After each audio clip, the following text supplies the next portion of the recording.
Falar do assunto que eu gosto demais, falar aqui de composição corporal, e queria começar com um tema relacionado com o Mike Tyson. Quem nunca escutou falar aí do Mike Tyson?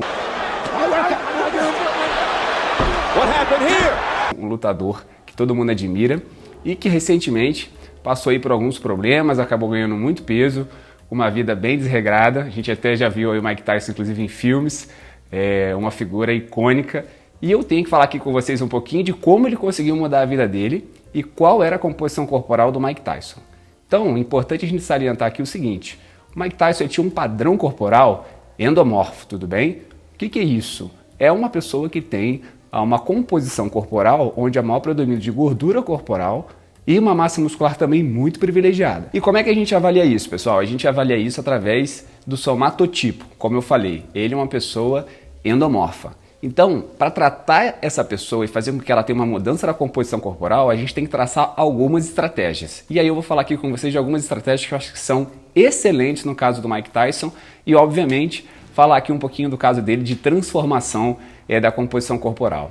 Lógico que a gente não está falando aqui só de uma estratégia alimentar. O Mike Tyson provavelmente fez um acompanhamento completo, onde a gente tinha um médico, a gente tinha um nutricionista, a gente tinha um profissional de educação física, enfim, ele já é uma pessoa que tem todo um acompanhamento pelo histórico dele de lutador e a gente sabe que, além disso, ele ainda tem uma questão relacionada com os hábitos, né? Então, para ele, talvez tenha sido mais fácil pelo histórico dele de treinamento, pelo histórico dele muscular, então a memória muscular é muito importante. Então, estratégias alimentares adotadas pelo Mike Tyson e aí que você pode tentar adotar para você mudar a composição corporal quando você é endomorfo. Então, como eu falei, a gente está falando de um paciente ou de uma pessoa com maior predomínio de massa muscular e também de exercício de pouso, então é uma pessoa anabolizada no geral, e a gente pode traçar algumas estratégias. A redução do carboidrato é extremamente interessante, especialmente se ela for feita nos extremos do dia. Como eu falei, a gente vai ter que ter uma diminuição da ingesta calórica e, além dessa diminuição, a gente pode também diminuir o aporte do macronutriente carboidrato ao longo do dia. A gente tem também outras estratégias interessantes, como o jejum intermitente.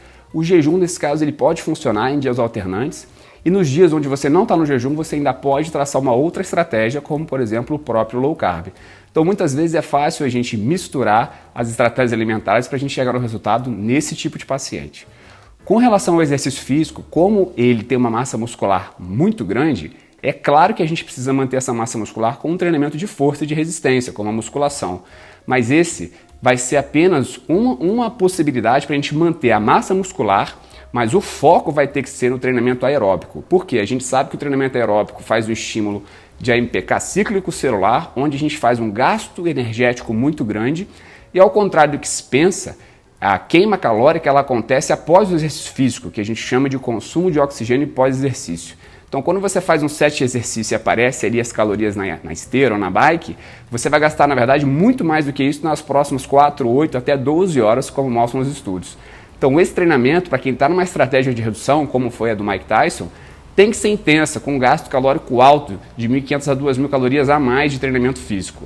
Então, essas estratégias são importantes e, é claro, não posso deixar aqui de falar, equilibrar o sono muito bem, então tem que ter pelo menos 8 horas de sono, 7 a 8, quem tem menos de 7 horas tem uma maior probabilidade, maior dificuldade de perder a massa muscular, porque a melatonina, que é o hormônio do sono, vai atuar do ponto de vista favorável para a sensibilidade à insulina. Então é uma porção de itens que a gente tem que contemplar e eu tenho certeza que a equipe do Mike Tyson e ele pegaram uma estratégia completa para que a gente pudesse chegar no resultado e manejo também, claro, né, gente, eu posso esquecer de falar aqui, de abolir o uso de álcool, por exemplo, que além de ser calórico, atrapalha muito no resultado. E como ele teve uma perda de peso significativa aí de 60 quilos, provavelmente ele teve uso de algumas medicações. E aqui eu queria pontuar para vocês, nesse padrão de composição corporal endomorfa, com maior resistência à insulina, sem dúvida nenhuma, os medicamentos que são chamados análogos do GLP-1 teriam um grande resultado.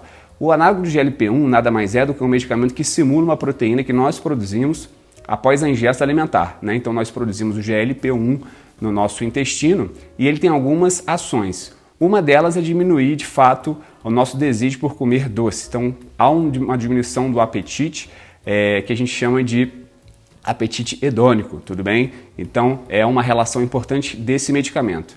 Além disso, ele atua também como uma incretina, facilitando a secreção da insulina. Então, um medicamento que pode, nesses casos, potencializar muito a perda de peso do paciente com segurança, com poucos efeitos colaterais. Só lembrando que sempre fazer isso com acompanhamento médico e orientação, jamais fazer autossuplementação e até aqui as prescrições nutricionais e treinamento que eu falei. O resultado realmente acontece quando você investe não só na sua mudança, mas também numa equipe profissional para escolher o melhor caminho para você. Se vocês gostaram desse vídeo, não deixem de se inscrever lá no meu Telegram, tudo bem? A gente vai estar disparando artigos, estudos lá na minha comunidade e também não deixe aqui de se inscrever no nosso canal para que você possa acompanhar sempre as novidades desses temas que a gente vai estar trazendo para profissionais de saúde, médicos, nutricionistas. Então estamos criando um grupo aqui com evidência científica e trazendo para vocês discussões do dia a dia que a gente encontra no consultório e também na nossa prática.